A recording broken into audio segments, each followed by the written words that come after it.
আসসালামু আলাইকুম রহমতুল্লাহি ওয়াবারাকাতুহু। যে সামনে যে মাসটা আসতেছে এই মাসটার নাম কি? জুলহিজ্জাহ। জুলহিজ্জাহ হজের মাস। এটার মধ্যে পবিত্র হজ্জে বাইতুল্লাহ পালন হয়, এই কারণে এই মাসের নাম জুলহিজ্জাহ। তো এই মাসটা দুই দিক থেকে গুরুত্বপূর্ণ। একদিক থেকে হলো এই মাসটা আশহুরুল হজ। আল্লাহ পাক বলছেন আল হজ্জু আশহুরুম মালুমাত। আমরা মাগরিবে তেলাওয়াত করছি না, আল হজ্জু আশহুরুম মালুমাত। হজ কয়েকটা নির্দিষ্ট মাসে। তো এই মাসের মধ্যে একটা হলো হজের মাস। কোনটা কোনটা বলেন দেখি?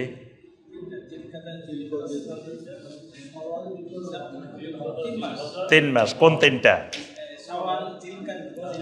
শাওয়াল, জুলকাদা, জুলহিজ্জা। এই জন্য শাওয়াল মাস থেকে হজের কাজ শুরু করা যায়।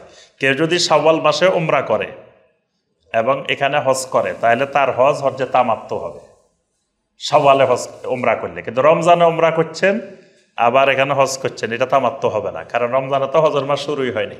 হজের মাস শুরু হবে শাওয়াল থেকে। শাওয়াল, জুলকাদা, জুলহিজ্জা। তাহলে জুলহিজ্জা হজের মাস। আবার আশহুরে হুরুম, 4টা মাস হলো সম্মানিত মাস। কোনটা কোনটা বলেন দেখি? না, শাওয়াল নাই। শাওয়াল হলো হজের মাস, কিন্তু সম্মানিত আশহুরে হুরুম না। আশহুরে হুরুম হলো এখান থেকে তিনটা: জুলকাদা, জুলহিজ্জা, মুহাররম, আর ওখানে রজব।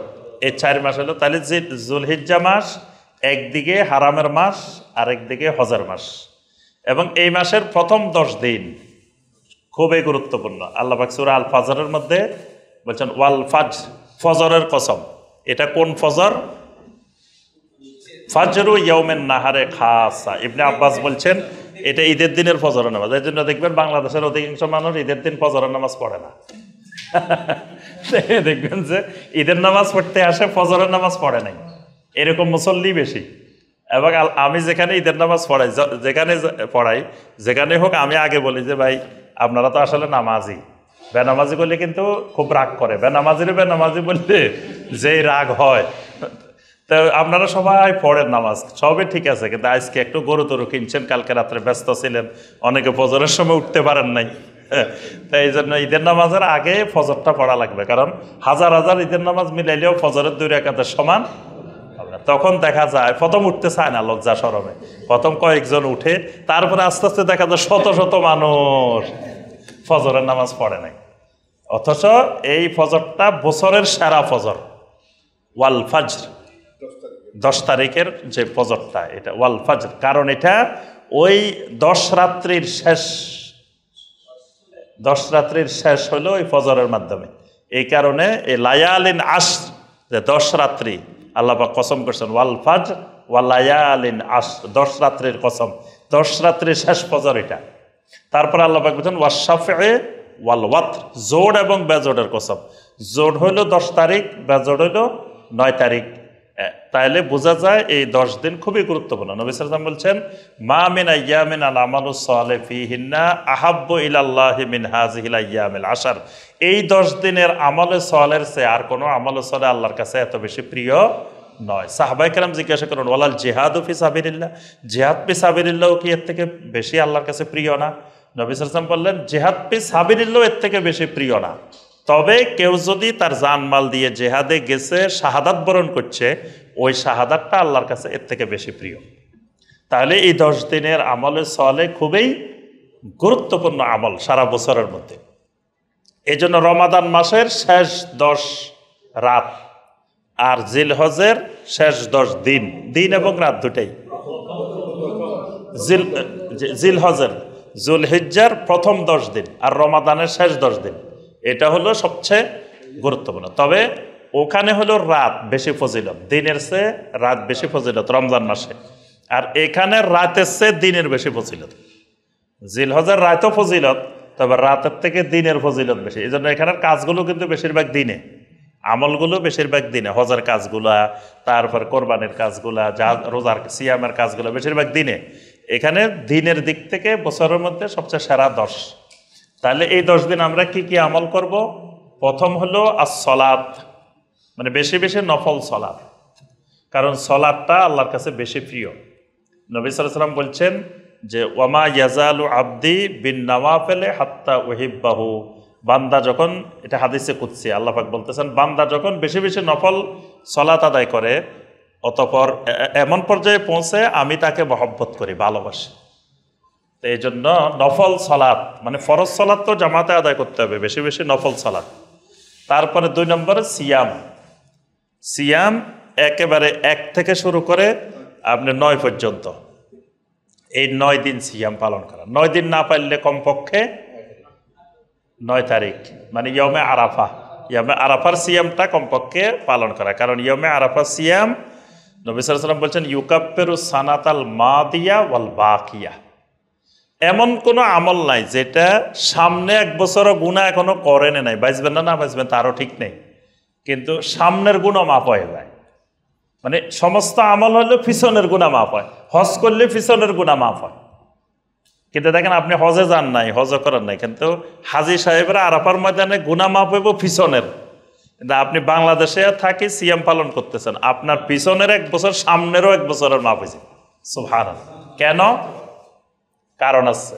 কারণ ওই হাজিরা ওখানে যে তালবিয়ার ঘোষণা দিচ্ছে, আপনি ওই তালবিয়ার সাথে একমত পোষণ করছেন। আপনি চান নাই, কিন্তু আপনি তালবিয়ার সাথে একমত। তো তালবিয়ার সাথে একমত মানে কি? আপনি শিরিক মুক্ত ঈমান গঠনের ব্যাপারে প্রতিজ্ঞাবদ্ধ হয়েছেন। কারণ তালবিয়ার মধ্যে বলা হচ্ছে লা শারিকা লাক, লা শারিকা লাক 2 বার বলা হচ্ছে। তাহলে শিরিক মুক্ত ঈমানের কি ফজিলত দেখেন। শিরিক মুক্ত ঈমানকে আল্লাহ এত পছন্দ করেন যে শিরিক মুক্ত তাওহীদি ঈমানের সাথে খালি আপনি একাত্মতা ঘোষণা করছেন। এটার কারণে অতীতের 1 বছর, সামনের 1 বছর গুনাহ আল্লাহ মাফ করে দিবেন। তাই ওই সিয়ামটা পালন করা মানে আপনি আরাফার ময়দানের ওই তালবিয়ার সাথে একাত্মতা ঘোষণা করতেছেন। তাহলে এই সিয়াম পালন করা। 3 নম্বর, বেশি বেশি তাকবীর, তাহলিল, তাসবিহ, তাহমিদ এগুলো বেশি বেশি করা। তো আপনার তাকবীরগুলো 2 ধরনের, একটা হলো তাকবীরে মতলক, একটা তাকবীরে মুকাইয়াদ। মতলক হলো আমভাবে এই মাস আসলে আপনি খালি তাকবীর বলবেন। আর মুকাইয়াদ হলো 9 তারিখের ফজরের পর থেকে শুরু করে 13 তারিখের আসরের ফরজ সালাতের পরে যে তাকবীরগুলো বলবেন। তাকবীরগুলো অনেক রকমের তাকবীর হাদিসে আসছে। জি, এটার একতালাপ আছে, কারো মতে ওয়াজিব, কারো মতে এই তাকবীরগুলো বলা সুন্নতে মুআক্কাদা, কারো মতে এগুলো ওয়াজিব। জি, তারপরে হলো আপনার এই দিনগুলোতে বেশি বেশি করে সদাকা করা। আমলের সওয়ালের মধ্যে গুরুত্বপূর্ণ হলো সদাকা করা, কারণ সদাকার মাধ্যমে আল্লাহ পাক গুনাহ মাফ করেন। সদাকা বান্দার জন্য বরহান। তারপর 5 নম্বর আমল হলো এই সময়গুলোর মধ্যে, এই জিলহজ মাস আসার আগেই, এই 10 কোরবানির আগ পর্যন্ত চুল কাটা, নখ কাটা এই কাজগুলো থেকে বিরত থাকা। উম্মে সালামা রাদিয়াল্লাহু তাআলা বর্ণনা করছেন, নবী সাল্লাল্লাহু আলাইহি ওয়াসাল্লাম বলছেন যে ইজা রাআইতুম হেলালা জিলহিজ্জাহ, যখন তোমরা জুলহিজ্জার নতুন চাঁদ দেখবে, ওয়া আরাদা আহাদুকুম আন ইউদাহিয়া, তোমাদের মধ্যে যারা উদহিয়া কোরবানি করার ইচ্ছা পোষণ করবে, ফালইউমসিক আন শারিহি ওয়া আজফারিহি, সেই জন্য তার চুল কাটা থেকে, নখ কাটা থেকে নিজেকে বিরত রাখে।